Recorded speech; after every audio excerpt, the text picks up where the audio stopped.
Picture a shiny truck parked on a busy street. Someone hands you a taco through a little window. It smells amazing. That's the whole idea in most people's heads.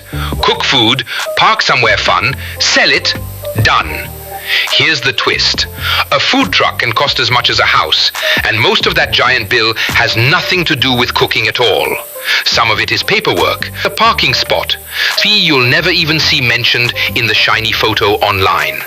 By the end of this video, you'll know what it really costs to buy a truck, why a tiny paper permit can cost more than the stove inside, where the sneaky extra fees hide, and why so many trucks with great food still close down. Here's why this business deserves a close look. Right now, more than 92,000 food trucks are rolling around the United States, doing a combined $2.8 billion in business every year. That number has climbed nearly 24% a year since 2020. Plenty of people are chasing this dream, but not everyone chasing it is counting the same numbers you're about to hear. 3 sizes of trucks, 3 price tags. Tier 1 is the trailer. You tow it behind a pickup instead of driving it.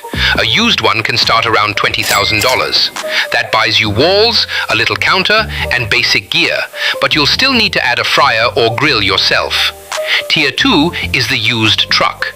Most first-time owners land here, spending $50,000 to $80,000 for a truck that already has a kitchen bolted inside. One owner bought a truck for $52,000, then had to spend $11,000 more fixing the fridge, the generator, and the wiring, bringing the real total to $63,000. Tier 3 is the custom-built truck, made fresh for you. These run $100,000 to $200,000 or higher. The company Prestige Food Trucks builds custom rigs starting around $100,000 and climbing past $300,000 depending on the equipment inside. Whichever tier you pick, the sticker price is never the whole truck.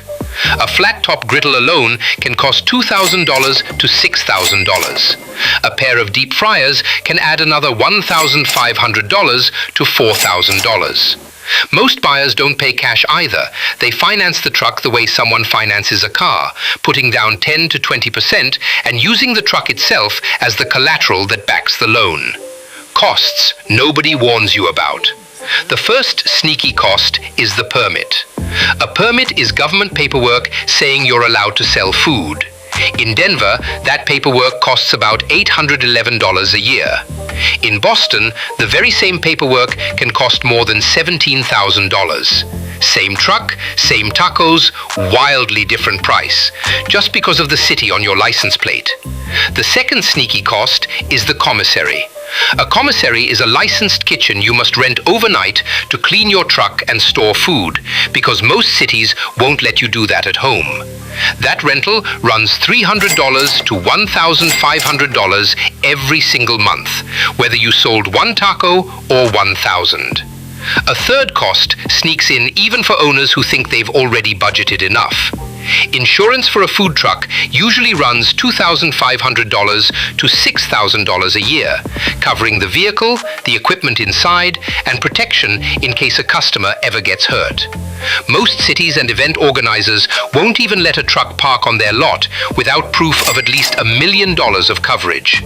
None of that shows up in the glossy photo of the truck itself. It shows up later as a bill. Imagine a lemonade stand that charges $1 a cup. The lemons, sugar, and cup cost 35 cents. That leaves 65 cents before rent or gas. Now stretch that idea across a whole day. Food trucks aim to keep food costs around 30 to 35 cents of every dollar they take in. So, on a $12 burrito, roughly $4 goes to ingredients no matter what. The other $8 is what pays for gas, the cook's time, and eventually profit. Now stretch that one burrito across a whole shift. Sell 150 burritos in a day, and that $8 gap repeats 150 times, over $1,200 in a single afternoon, before rent or gas even gets subtracted. Do that 6 days a week, and the small gap on one burrito turns into the engine that quietly powers the entire business. You'd guess the fanciest, priciest dish makes the most money. Often, it's the opposite. Simple items with cheap ingredients. A hot dog, a bag of chips, a canned soda. often carry the fattest gap between cost and price. Complicated dishes need pricey meat and extra labor, shrinking that gap. The boring stuff on the menu quietly pulls its weight. A food truck's whole layout is a trap for your attention, in a friendly way.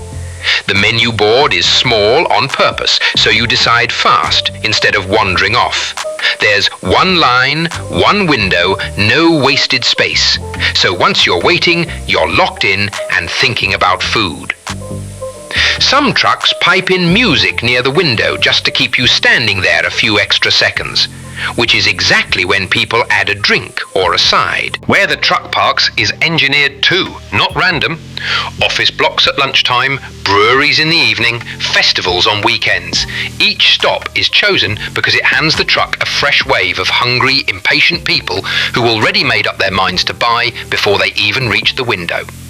Chasing that wave, instead of sitting in one quiet spot all day, is often the difference between a packed schedule and an empty afternoon. A few loyal fans carry the whole business. Regulars matter enormously here. A small circle of nearby office workers or neighbours who show up weekly can make up a huge slice of a truck's income, even though they're a small slice of total customers. Cody Barbecue, a taco truck in Los Angeles, built its fame by posting its next stop on Twitter, turning casual fans into a loyal crowd who tracked the truck across the city and helped it pull in over $2 million in its first year. Many trucks now run that same trick through a payment system instead of social media. A point-of-sale system, the machine that swipes your card, quietly keeps a list of who buys often and what they usually order. Owners use that list to send a text about a new special or a nearby stop, turning a stranger who wandered up once into a regular who plans their lunch around the truck's schedule. The formula: price per item multiplied by items sold, multiplied by days open, multiplied by how many locations actually bring in a crowd. That's the whole business in one line. So why do owners still go broke? Because that formula only covers the food. Everything else, trucks, fees, weather, breakdowns, still has to be paid for, where every dollar actually goes. Picture a $100 day. Around $30 to $35 is gone the moment ingredients are bought. Labor for a cook and a helper eats another chunk.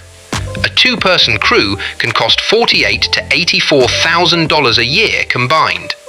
Commissary rent, insurance and permits together can eat $18,000 to $30,000 a year. Propane and fuel for a busy truck can run $600 to $1,200 a month. Card payments take a small bite too, usually 2.6 to 2.9 cents of every dollar swiped, plus a monthly software fee that can run $50 to $150. It sounds tiny, but on $250,000 of yearly sales, that swipe fee alone can quietly add up to thousands of dollars gone before anyone even orders food. After all of it, a healthy truck keeps just 6 to 9 cents of profit per dollar, which still beats a sit-down restaurant where that number is often smaller. Two ways trucks go under. The first way is buying too much truck too soon. Cruising Kitchens, a San Antonio company that built custom food trucks for big names like Walmart and Whataburger, filed for bankruptcy protection in January 2026. Court papers listed $3.4 million in what the company owned against $18.2 million it owed, leaving nothing left over for many of the people it owed money to. Lesson: a business built on selling expensive trucks can be crushed by the same debt trap it sells to others. The second way is running out of cushion. Most guides tell new owners to hold 3 months of expenses in reserve, often $15,000 to $25,000 before opening. Owners who skip that step and hit one slow month, one broken generator, or one rained-out weekend often can't recover, and the truck gets sold within a year for whatever it can fetch. Put those two patterns together, And it's easy to see why some local food truck gatherings have watched roughly half their lineup of trucks turn over in just a few years. The recipe rarely fails. The runway underneath it does. Roy Choi started Kogi Barbecue in 2008 with one taco truck and a Twitter account, and it grew into a restaurant group worth tens of millions of dollars today. The lemonade stand math never changed along the way. Cheap ingredients, fair price, steady gap, repeated thousands of times. What changed was everything stacked on top of it. Better trucks, smarter locations, and a plan sturdy enough to survive the parts that were never guaranteed.